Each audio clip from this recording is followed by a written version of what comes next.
Oke, Assalamualaikum warahmatullahi wabarakatuh. Waalaikumsalam warahmatullahi wabarakatuh.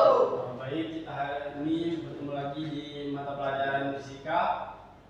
Bagaimana kabarnya? Baik. Oke, sebelum kita memulai pelajaran, di sini Bapak ingin bertanya, siapa di sini yang pernah ikut permainan tarik tambang? Saya Pak. Wah, jadi materi kita kali ini akan berkaitan dengan permainan tarik tambang, di mana dalam tarik tambang itu terdapat yang namanya gerak. Nah, sebelum kita memasuki pokok pembahasan utama, kita harus mengenal dulu gaya.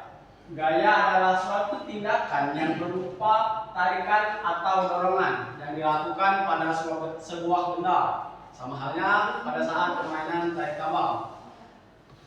Kemudian yang kedua kita harus mengenal gerak. Gerak adalah perubahan posisi suatu benda terhadap titik acuan atau patokan dalam selang waktu tertentu yang terjadi pada tubuh kita pada saat permainan tarik tambang. Jadi waktu kalian tarik tambang, apa yang kalian rasakan saat kelompok kalian menarik lebih kuat daripada kelompok lawan? Saya Pak. Ya, coba apa? Itu Pak. Talinya jadi ketarik ke arah kita. Oh, tepat sekali. Talinya bergerak ke arah kelompok yang menarik dengan gaya lebih besar. Itu adalah contoh nyata hubungan antara gaya dan gerak. Jadi hubungan gaya dan gerak terbagi menjadi beberapa kelompok. Yang pertama itu gaya dapat membuat benda yang diam menjadi bergerak. Seperti contohnya bola yang diam ketika kita tendang akan mulai bergerak. Yang kedua, gaya dapat membuat benda yang bergerak menjadi berhenti. Selayaknya tadi, ketika bola bergerak, terus kita berikan gaya tahan pada lawan arahnya, maka bola tersebut akan berhenti. Dan yang ketiga, yakni gaya dapat mengubah kecepatan benda. Seperti halnya kita mendorong troli. Kalau kita memberikan gaya yang kecil, maka gerakan troli pun akan menjadi pelan. Dan yang keempat, gaya dapat mengubah arah gerak benda. Seperti gaya dapat yang terkait seperti nomor 1 tadi, yakni gaya bola berubah dengan tendangan yang berlawanan arah. Dan yang terakhir, gaya dapat mengubah bentuk benda, seperti botol yang dipukul akan penyok.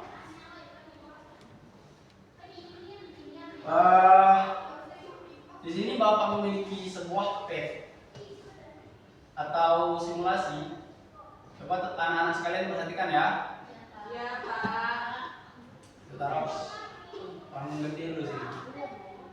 Kemudian sini ada orang gede, sini orang gede kedua, di orang kecil. Kelihatan Pak. Kecil bentar ya itu.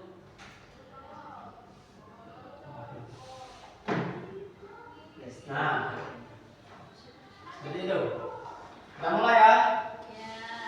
1, 2, 3.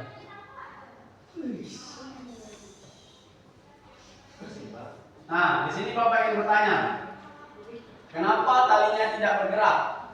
Saya Pak. Karena gaya dari kelompok itu lebih besar Pak. Kurang tepat. Coba yang anak pilih. Iya Pak, saya. Karena tarikannya sama Pak, jadi tidak ada yang menang. Betul, kasih tepuk tangan dulu untuk Lili.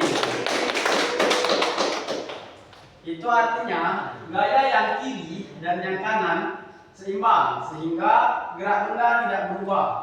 Hal ini terkait seperti dalam hukum Newton 1 yang berbunyi menjelaskan bahwa jika gaya-gaya yang berpindah pada sebuah benda seimbang ataupun resultan gayanya 0, maka benda tersebut akan tetap diam atau bergerak dengan kecepatan konstan. Ini sesuai dengan saat tali tarik tambang tidak bergerak karena kedua kelompok sama-sama kuat. Gaya tarik seimbang sehingga talinya diam. Oke, kita bukakan lagi ya. Bagaimana kalau di sebelah kanan kita tambahkan satu orang agar itulah. Nah, kita mulai ya.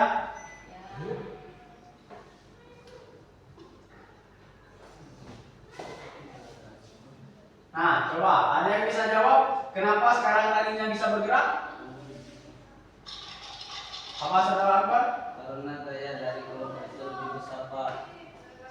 Nah, bagus sekali. Artinya, jika gaya tidak seimbang, maka benda termasuk tali tersebut akan bergerak ke arah gaya yang lebih besar. Hal ini sesuai dengan hubungan gaya resultan gerak yang dihubungkan dengan hukum Newton 2 yang menyatakan bahwa percepatan benda berbanding lurus dengan resultan gaya yang bekerja dan berbanding terbalik dengan massa benda. Contohnya tadi, ketika salah satu kelompok menarik dengan gaya yang lebih besar, tali bergerak ke arah gaya yang lebih besar karena percepatan terjadi akibat gaya yang tidak seimbang. Bapak ingin bertanya sekali lagi. Kira-kira apa contoh lain di mana gaya yang tidak seimbang membuat benda bergerak? Ya Pak. Boleh, kira-kira. Contohnya itu seperti ketika kita memainkan sepeda Pak. Jadi kalau sepeda itu kita kayu kuat, otomatis jalannya itu akan lebih cepat. Betul sekali.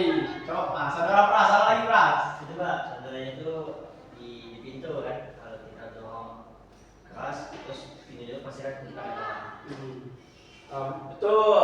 Jadi setiap gaya yang lebih besar dari gaya lainnya akan menyebabkan benda berubah geraknya. Hal ini sejalan dengan hukum Newton 3. Aksi reaksi juga berlaku di mana setiap gaya tarik dari satu kelompok menghasilkan gaya reaksi yang sama besar, tapi berlawanan arah dari kelompok lawannya. Ini muncul secara nyata dalam tarik tambang di mana kedua kelompok memberikan gaya tarik yang saling berlawanan.